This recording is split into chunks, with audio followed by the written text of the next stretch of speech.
और यूपी की सियासत से जुड़ी बड़ी खबर, सुहेलदेव भारतीय समाज पार्टी का बीजेपी से आज तलाक हो जाएगा। ओम प्रकाश राजभर आज तोड़ सकते हैं सरकार से नाता, ऐसी खबरें हैं। बलिया में कार्यकर्ताओं से बैठक के बाद कर सकते हैं ऐलान। आज सुहेलदेव पार्टी मैदान में उतार सकती है अपने प्रत्याशी। बीजेपी ने लोकसभा चुनाव में नहीं दी एक भी सीट। नाराज राजभर ने मंत्री पद से इस्तीफा देने की बात कही है।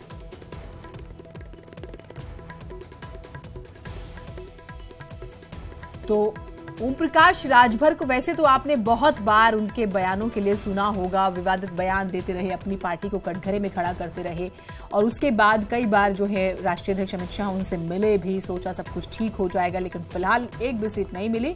लिहाजा आज की जो खबरें हैं वो ये कि हो सकता है पार्टी छोड़ दें और फिर देखिए नेक्स्ट स्ट्रैटेजी क्या होगी वो हम जानने की कोशिश करेंगे। लेकिन फिलहाल जो खबर आ रही है वो ये कि कोई बड़ा फैसला जो है ओम प्रकाश राजभर ले सकते हैं।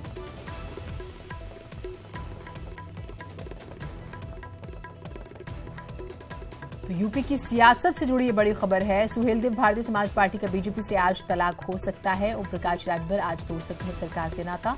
बलिया में कार्यकर्ताओं से बैठक के बाद वो ऐलान इस बात का कर सकते हैं।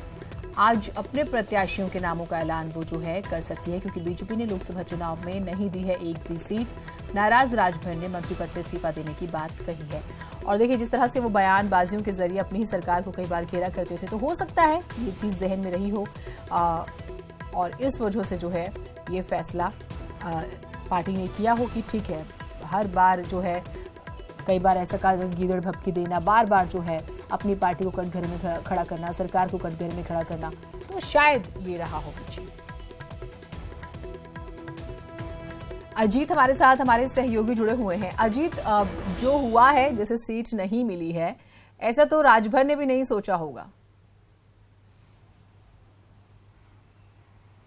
बिल्कुल जीनेत, सबसे बड़ा झटका ओम प्रकाश राजभर के लिए पिछले 2 सालों में यही रहा है, जब उन्होंने कल मुख्यमंत्री योगी आदित्यनाथ से मुलाकात की थी और रात 2 बजे तक मैराथन बैठक चली, जिसमें साफ तौर पर बीजेपी और मुख्यमंत्री की तरफ से कह दिया गया कि हमारा जो गठबंधन था वो विधानसभा चुनाव के लिए था, लोकसभा चुनाव के लिए नहीं था। लिहाजा कोई ऐसी सीट नहीं है जहां आपका जनाधार हो और आप जीत सकें, लिहाजा आपको कोई सीट नहीं दी जा रही। उस पर बात नहीं बन पाई और देर रात जब लगभग 2 से ढाई बजे ओम प्रकाश राजभर वहां से निकलकर घर पहुंचे तो उन्होंने अपना इस्तीफा लिखा।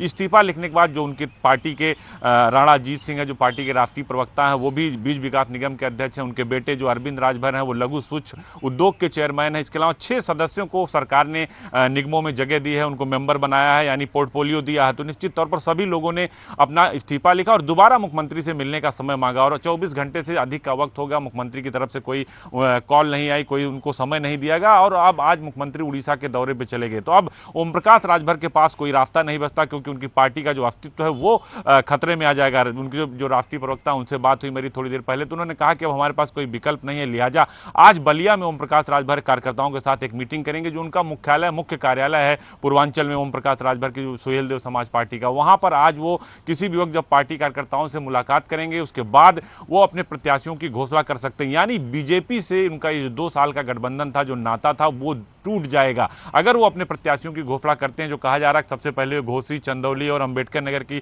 सीटों पर अपने प्रत्याशियों की घोषणा कर सकते हैं। तो अगर वो नामों का ऐलान आज करते हैं तो निश्चित तौर पर एक औपचारिक क्या एक तरीके से पूरी तरीके से एक साबित हो जाएगा कि ओम प्रकाश राजभर अब बीजेपी के साथ नहीं है, यानी एनडीए का हिस्सा नहीं है। और ओम प्रकाश राजभर ने कल भी कहा था कि मैं इस्तीफा देने के बाद मीडिया से बात करूंगा, प्रेस कॉन्फ्रेंस करूंगा, लेकिन आज सुबह जब बात हुई मेरी उनसे तो उन्होंने कहा कि मुझे समय नहीं दिया गया, लिहाजा मैं अब बलिया जा रहा हूं और कार्यकर्ताओं के साथ एक मीटिंग करूंगा और उसके बाद इस बात का ऐलान करूंगा कि अब हम बीजेपी का हिस्सा नहीं है और हम अपने प्रत्याशियों को प्रदेश के कई सीटों पर लड़ाएंगे, जिसमें 4 से 5 सीटें उन्होंने गिनाई थी, जिसमें मछली शहर था, अंबेडकर नगर था, चंदौली था, घोसी था, गाजीपुर था। तो इन सीटों पर वो आज अपने प्रत्याशियों का ऐलान भी कर सकते हैं। तो निश्चित तौर पर बीजेपी के लिए तो एक बड़ा झटका है ही है इसके लिए। इसके साथ साथ ओम प्रकाश राजभर के लिए भी बड़ा झटका, अगर वो अपने प्रत्याशियों का ऐलान करते हैं जीनत आज, तो उन्हें मंत्री पद से भी अपना पद इस्तीफा देना पड़ेगा, यानी जो सरकारी आवास है वो छोड़ना पड़ेगा, सरकारी सुविधाएं छोड़नी पड़ेगी। और पहले ही उन्होंने कई बार कहा था कि मैं इस्तीफा दे दूंगा, लेकिन बीजेपी उनके आगे झुकी नहीं और इन्हें अपनी बातों को मनाने के लिए इनको अवसर नहीं दिया गया। अब ओम प्रकाश राजभर के पास कोई विकल्प नहीं, उन्हें सरकार का हिस्सा है उससे भी बाहर होना होगा और जो एनडीए के हिस्से हैं उससे भी बाहर होना होगा। अब इस बात का इंतजार करना होगा जीनत की किस वक्त ओम प्रकाश राजभर अपने प्रत्याशियों का ऐलान करते हैं और कार्यकर्ताओं की मीटिंग के बाद क्या कुछ होता है, इस पर नजर रखनी होगी। जीनत, ठीक, आप हमारे साथ रहिए, लेकिन हो सकता है कि लगातार जो बयानबाजियां वो करते रहे उसका ही शायद ये नतीजा रहा हो। सुल्तानपुर से बीजेपी की उम्मीदवार मेनका गांधी ने मतदाताओं को एक बार फिर से चेतावनी दी है। केंद्रीय मंत्री ने सुल्तानपुर में एक रैली में मतदाताओं से कहा है कि जिस गांव से 80% वोट मिलेगा वो ए कैटेगरी में होगा, जिस गांव से 60% वोट मिलेगा वो बी कैटेगरी में होगा, जिस गांव से 50% वोट मिलेगा यानी कि 50% वो सी में, और जिस गांव से 50 से कम मिलेगा उसका तो आप समझ गए होंगे। उन्होंने कहा कि जब आप काम होगा वो सबसे पहले 80% वालों का होगा, फिर 60% वालों का, फिर बाकी लोगों का। तो कैटेगराइज किया अकॉर्डिंग टू परसेंटेज और फिर काम की बात वो करती नजर आई। अजीत हमारे साथ जो हैं वो जुड़े हैं, उनसे बात करेंगे, लेकिन एक बार सुनाते हैं आपको क्या कुछ कह रहे हैं। जितनी भारी होती है बहुमत उतना ही ज्यादा काम होगा। जैसे हमारे मंत्री जी ने आपसे अभी बोला पीलीभीत में तो क्या हम हर दफा जीतते हैं, तो क्या मापदंड है कि हम एक गांव से ज्यादा करें और एक गांव के लिए कम।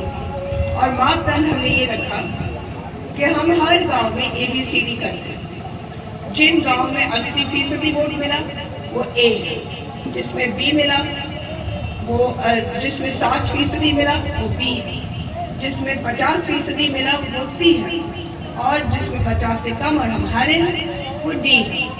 तो सबसे पहला काम होता है सारे A वालों का। जब A वालों का काम खत्म होता है तो B वालों में, फिर B वालों में खत्म होता है तो C वालों में। आप समझ गए? तो ये आपके ऊपर है, आप ABC करते और कोई D ना करे, कोई D ना करे। जितनी भारी होती। अजीत हमारे साथ जुड़े हुए हैं। अजीत, पहले एक धर्म विशेष, उसके बाद जो है गांव को कैटेगराइज कर रही है मेनका गांधी।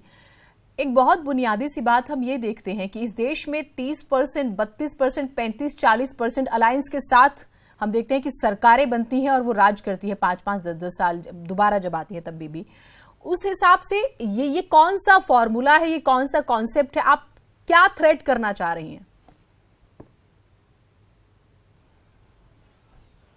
देखिए बिल्कुल जीनत, दो बातें साफ है। मेनका गांधी ने जब पहला बयान दिया था तो उन्होंने कहा तो कि मुसलमानों को सीधे तौर पर कहा था, मुस्लिम समाज के लोगों को, कि हम जीत तो आपके बिना भी रहे लेकिन अगर आप हमको वोट देंगे तो ज्यादा बेहतर होगा, नहीं तो फिर काम करते वक्त हमको सोचना होगा। जिस पर चुनाव आयोग ने उनको नोटिस भी भेजी थी, जिलाधिकारी से रिपोर्ट भी तलब की थी, लेकिन फिर भी ऐसे नेताओं की कार्यशैली में सुधार नहीं आ रहा। आज फिर उन्होंने एक बयान दे दिया कि फिर मतदाताओं को सीधे तौर पर चिताया या धमकाया, सीधे तौर पर कहा कि जहां जितना वोट उसी हिसाब से वहां काम करेंगे, जहां 80% वोट मिलेगा वहां ए कैटेगरी में, जहां 60 मिलेगा वो बी, और जहां 50 मिलेगा सी। आखिर ये कहना क्या चाहते हैं? क्या इस लोकतंत्र में अब यही रह गया कि आप धमका कर वोट लेंगे, आप ब्लैकमेलिंग करके वोट लेंगे? क्या इस तरीके से वोट लेंगे कि आप वोट देंगे तो हम आपके गांव में काम करेंगे, वोट नहीं देंगे तो हम काम नहीं करेंगे? क्या लोकतंत्र की मर्यादा रह गई? जबकि निर्वाचन आयोग इतनी सख्ती बरत रहा है जीनत कि रोज मॉनिटरिंग हो रही, हर दिन मॉनिटरिंग हो रही, सबके साथ टीमें लगाई गई हैं, सबको नोटिस जारी की गई हैं, कार्रवाई की जा रही है। आजम खां का उदाहरण सबके सामने है कि FIR तक दर्ज हो गया। उसके बावजूद अगर ये नेता अपनी कार्यशैली, अपनी भाषा में सुधार नहीं करते, मर्यादित भाषा बोलते हैं, जनता को धमकाते हैं, वोट लेने के लिए हर वो कार्य करते हैं जो नहीं करना चाहिए, तो निश्चित तौर पर इस लोकतंत्र के लिए अच्छा नहीं है। फिलहाल मेनका गांधी एक के बाद एक बयान के बाद सुर्खियों में आ रही है और देखना होगा थोड़ी देर बाद जो खबर आ रही है जीनत कि थोड़ी ही देर में मेनका गांधी के खिलाफ भी निर्वाचन आयोग नोटिस जारी करने जा रहा है। जिस तरह रामपुर में आजम खां के खिलाफ नोटिस जारी किया और जवाब मांगा है डीएम से थोड़ी देर पहले, अब मेनका गांधी के खिलाफ भी नोटिस जारी करने की निर्वाचन आयोग जो यूपी का है वो तैयारी कर रहा है। तो ऐसे नेताओं को शायद अपनी बाणी पर कंट्रोल करना चाहिए, अपनी बाणी पर संयम रखना चाहिए और इस बात को ध्यान में रखना चाहिए कि जनता से बड़ा कोई नहीं और जनता सब कुछ जानती है, वही तय करेगी। आप 30% वोट लेके 35% वोट लेके सांसद या सरकार बना लेंगे, लेकिन आपकी वो परमानेंट रेखा नहीं है। जनता सबसे ऊपर है जीनत। बिल्कुल, लेकिन ये बात इन्हें समझ में नहीं आ रही और ऐसा लगता है कि इलेक्शन कमीशन का कोई डर इन्हें है ही नहीं। इनको लगता है कि ठीक है, वो एक नोटिस भेजेंगे, हम माफी मांग लेंगे, बात खत्म हो जाएगी, अगली बार और जहर के साथ आएंगे। बहुत शुक्रिया आपका तमाम जानकारियों के लिए, तमाम बातचीत के लिए। तो लगातार हमने जो है आपको अब सुनाया, पहले उन्होंने क्या कहा और उसके बाद जो है अब जो है कैटेगराइज करें कि अगर 80% वोट मिलता है किसी गांव से तो वो ए कैटेगरी है, और उसके बाद अगर 60% तो वो बी कैटेगरी है, 50% सी, और उससे नीचे जो है डी, तो वो काम भी ऐसे ही करेंगी। केंद्रीय मंत्री श्रीमती मेनका गांधी जो है वोटरों को धमकाने के बाद अब यूपी के सीएम द्वारा भी सभा के दौरान काले झंडे बैनर दिखाए जाने पर जिंदगी भर बेरोजगार रह जाने की खुली धमकी। बीजेपी का अहंकार ही नहीं बल्कि इसका घोर जनविरोधी रवैया है जिसे चुनाव में परास्त करने की जरूरत है।